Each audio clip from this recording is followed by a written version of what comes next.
Purihin ang Diyos sa oras na ito. Ito naman po tayo para sa panibago nating video. Dahil may mga bagong bagay na ibinigay ang Diyos na napakahalaga.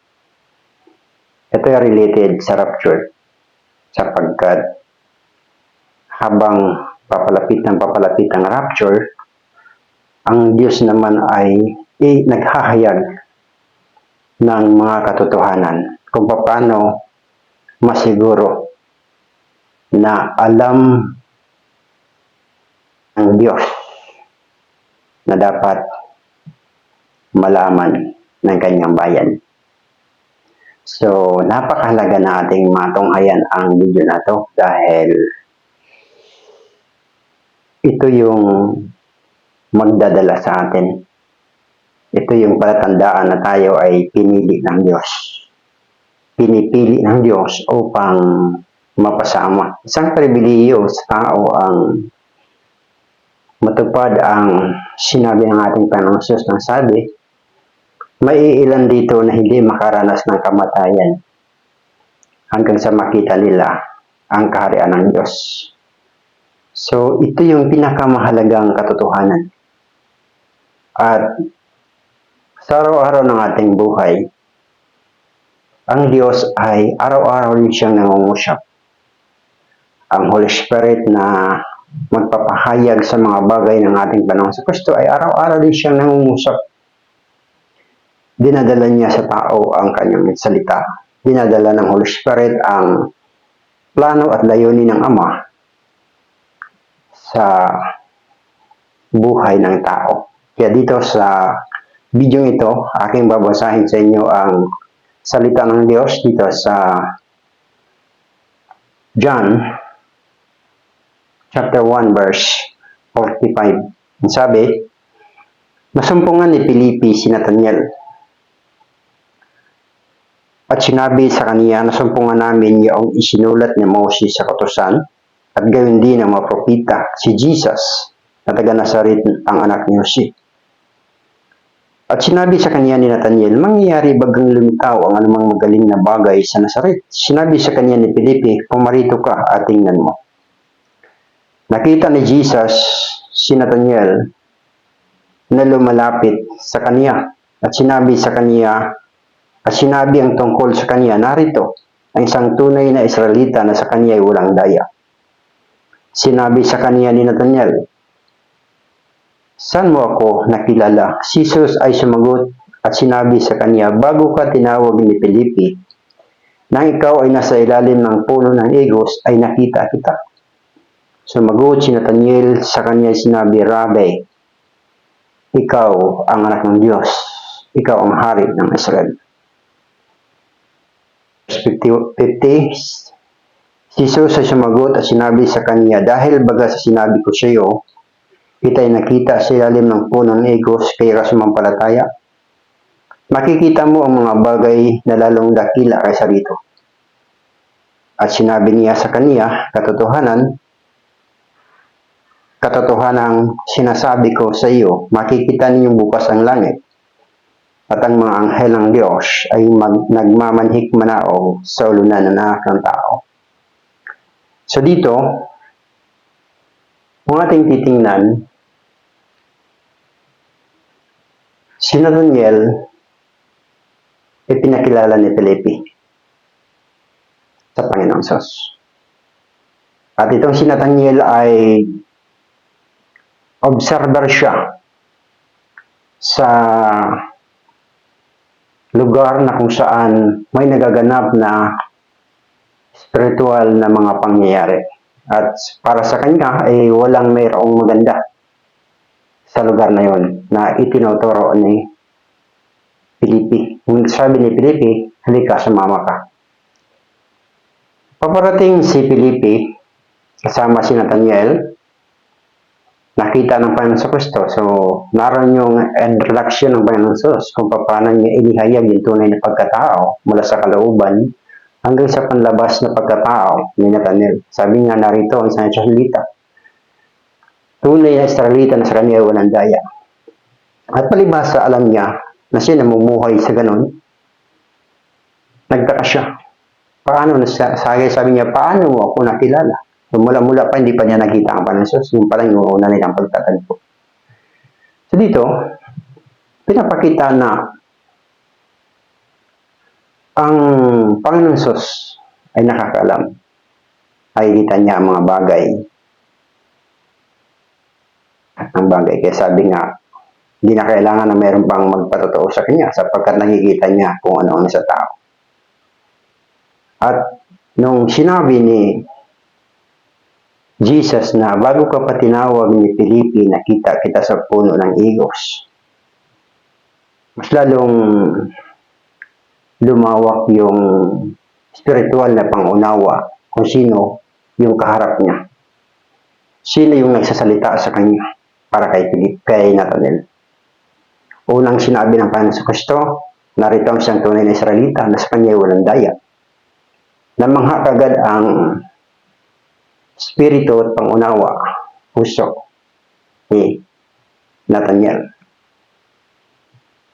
Nang sinabi niya, saan mo ako nakilala, sumagot ang Panginoon na bago ka pa tinawag ni Felipe, nakita kita ng kayo nasa ilalim ng puno ng igos.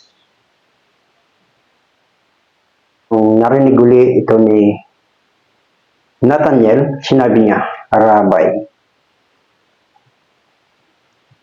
ikaw ay ang anak ng Diyos, ang hari ng Israel. Ang dumalo yung 3 ori ng unawa kay Nathanael, mas lalo pang pinalalim pa ng Panginoon sa Kristo. Sabi ng Panginoon sa Kristo, dahil ba sa sinabi ko sa iyo nakita kita sa puno ng igos at ikay sumampalataya, makikita mo yung higit pang dakila dito.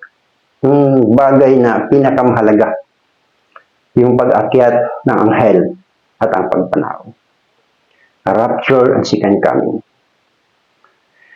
Ang content natin ay ang 3 ori na unawa ng kandidato sa rapture.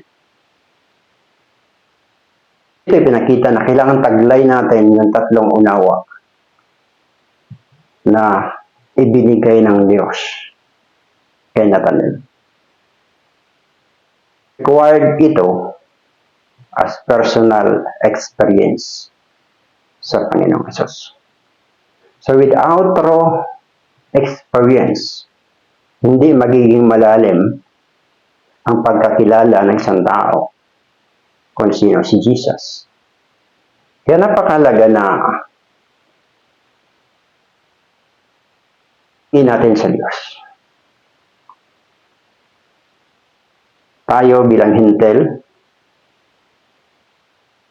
hindi kasama sa tipan na pinagkatipanan ng Diyos. Ngunit, sa pamamagitan ng inutusan ng Diyos na mag-missionary sa mga hintel,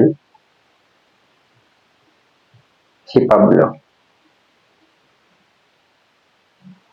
nakarating ang Ebanghelyo at sa pamamagitan ng divine impartition na mula mismo sa lahi ng mga Hudyo, nagkaroon tayo ng experience. At ang experience, mapalad ang tao na mayroon experience na ginagawa ang Diyos sa buhay niya.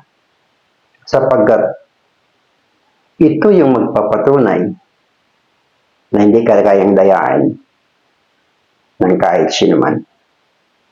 Kahit pabulaanan ang tungkol sa Diyos, kahit pabulaanan ang tungkol sa ating Panginoon Kristo, kahit pabulaanan ang tungkol sa Bible, matatag kang kang sasampalataya, matatag kang maniniwala dahil binigyan ka ng Diyos ng karanasan. At ang karanasan yan ay mananatili sa habang panahon. Sapagkat sinabi ng Panginoon Kristo, langit at ang lupa ay mapapanaw. Datapot ang kanyang salita ay mananatili magpakailanman. Si Jesus ay salita. So kung meron tayong experience kay Jesus, isang salita meron tayong pinanghawa. Merong salita tayong pinanghawakan. At yun ang pinagmamasdan sa atin ng Diyos. Kaya nga, napakahalaga. Required na magkaroon tayo ng personal experience para makita natin yung bukas ang langit. Paakyat ng mga anghel, ascending, rapture, pababa ng mga anghel, second coming. So, ang mahalagang unawa na mayroon dapat tayo, una, makilala natin si Jesus. Si Jesus as Rabbi. Mataas na uri ang Rabbi. Sa antas ng mga tagapagturo, ang Rabbi ang may pinakamataas na uri ng antas ng kaalaman. Sapagkat ang kanyang kaalaman nagmula sa langit ay binaba sa lupa. Kaya napakahalaga na huwag tayong mapabilang doon sa mga tao na binabaliwala ang kapahayagan ni Jesus bilang tagapagturo. Ang Panginoong Kristo na siya ay nagturo, na siya nagkatawang tao, nangaral sa lupa sa kapanahunan itinakda ng Ama sa Kanya. Ang mga taong mapagkumbaba, may gutom at uhaw sa Diyos, namamangha sa bawat pananalita ng ating Panginoong Kristo. Ngunit sa mga taong kubkob ng dyablo ang kanilang puso, puno ng kapighatian, puno ng galit at poot, bawat salita ng Panginoon sa Kristo para sa kanila ay walang kabuluhan. Ito ay pinapakita na kapag tayo ay mayroong ganong espiritu, hindi natin tatanggapin ang anumang turo at aral ng Panginoon sa Kristo sa atin. Nalalo pa niya itong pinalawak nang dumating ang Holy Spirit. Nang dumating ang Holy Spirit, lahat ng bagay tungkol sa ating Panginoon sa Kristo, buong katotohanan at lahat malalim na bagay ng Diyos, ituturo ng Holy Spirit kung sino si Jesus bilang anak ng Diyos. Bilang anak ng Diyos, siya ay Diyos. Nawa tayo mapabilang doon sa mga tao na hindi naniniwala na si Jesus ay Diyos, sapagkat sinasabi siya ay anak ko. Ngunit ang malalim na katotohanan na sinulat ni Juan, siya rin sumulat tungkol dito sa ating binabasa kay Nathaniel na kung paano na nakita ni Nathaniel na unawaan, lumabas sa bibig ni Nathaniel yung salita ng pagkakilala. Revelation knowledge, lumabas mismo sa bibig ni Nathaniel. Yun yung divine revelation knowledge na minsan akala natin tayo lang ang nagsasalita. Pero ginagamit na pala ng Diyos yung ating bibig para ma-release ang divine revelation knowledge that Jesus is the highest rabbi, the greatest teacher. At bukod sa pagiging teacher ni Jesus, nakilala ni Nathanael that Jesus, the Son of God. Si Mateo, nakilala niya si Jesus bilang Son of the Living God. Titingnan natin, si Juan ang may pinakamalalim na ugnayan, pagkakilala at pagkaunawa kung sino si Jesus. Kaya nga dito pa lang sa chapter 1 na lang, malalim na yung kanyang nilalaman ng kanyang sulat ng pagpapakilala. Kaya napakahalaga na magtaglay tayo nitong tatlong unawa. Jesus, nagtatagapagturo. May mga bagay tayo na hindi alam. Hindi natin kay Jesus. Sapagkat pag hiningi, anumang katanungan tungkol sa mga bagay ng Diyos, anumang katanungan tungkol sa mga nangyayari sa ating paligid, tanong natin si Jesus at ituturo sa atin ang Holy Spirit. Pagdating ng Holy Spirit, all truth, all things, the things of God, ituturo niya sa atin. So dito makikita natin si John chapter 1, verse 45 to 51. Malalim ang itinuro dito ng Jesus. Malalim ang itinuro ng Holy Spirit. At ito yung ating katiyakan na isa ka sa mapipili na mapapasama sa rapture pagkataglay mo ang tatlong uri ng unawa na ito. Jesus is the Rabbi. Jesus, ipinahayag ang kanyang sarili. Sa aklat ng mga gawa, ipinakilala si Jesus. Sa aklat ng taga-Roma, Corinto, Galatia, Episo, ipinakikilala si Jesus. So dito natin makikita anong turo ni Jesus na tinanggap mo. Anong turo ni Jesus na inaayawan mo? Jesus, He is the Rabbi. He is the Rabbi of God. He is the Rabbi of heaven. He is the Rabbi of the kingdom of God. So kapag pinakinggan natin ang turo ni Jesus, sabi niya, ang sinumang tumanggap sa akin ay tinatanggap niya ang nagsugo sa akin. Ama na nagsugo sa kanya. Kapag nakinig tayo kay Jesus, tulad sa tayo nakikinig sa Ama. Lalo pa itong papalalimin ng Holy Spirit.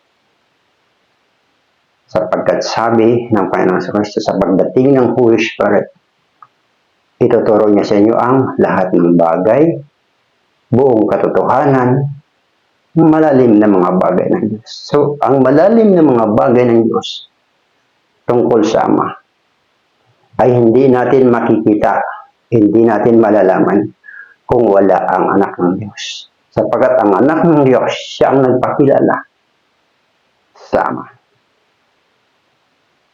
Ang pinakahuli na dapat nating taglayin, Jesus is the King of Israel. Panahon na siya ay naparito, ayaw nilang tanggapin na si Jesus ay hari ng mga Hudyo. Ngunit darating ang panahon, kinakailangan matuto tayo sa tinatawag na spiritual warfare. Mayroong labanan, pakikibaka ang karya ng Diyos.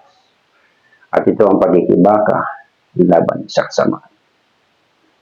So dito, kung babalik tayo kay Nathanael. Si Nathanael, tinanggap niya, binigyan siya ng Diyos ng personal experience. Lahat tayo, binibigyan ng Diyos ng personal experience. Depende kung paano natin hingin ito sa Diyos. Way back 1995, sa Mixing Testimony, may nagtanong sa akin. Sabi niya, ilang taon ka sa Bible School? Sabi ko, 2 years. 91 to 92. 1991 to 92. Ilang taon ka nag-handle ng church? Sabi ko, 92 to 95. Sabi niya, narinig mo na ba ang tinig ng Diyos? Sabi ko, hindi pa. Sabi niya, kulang ka pa. Nung marinig ko to, nagsalita sa akin ng ganun, parang ginuhita ng biglang puso ko. Masakit. Dahil yun ang katotohanan. Pero hindi ako nag-react. Pagkos sinabi ko lang, Lord God, Holy Spirit, in the name of Jesus.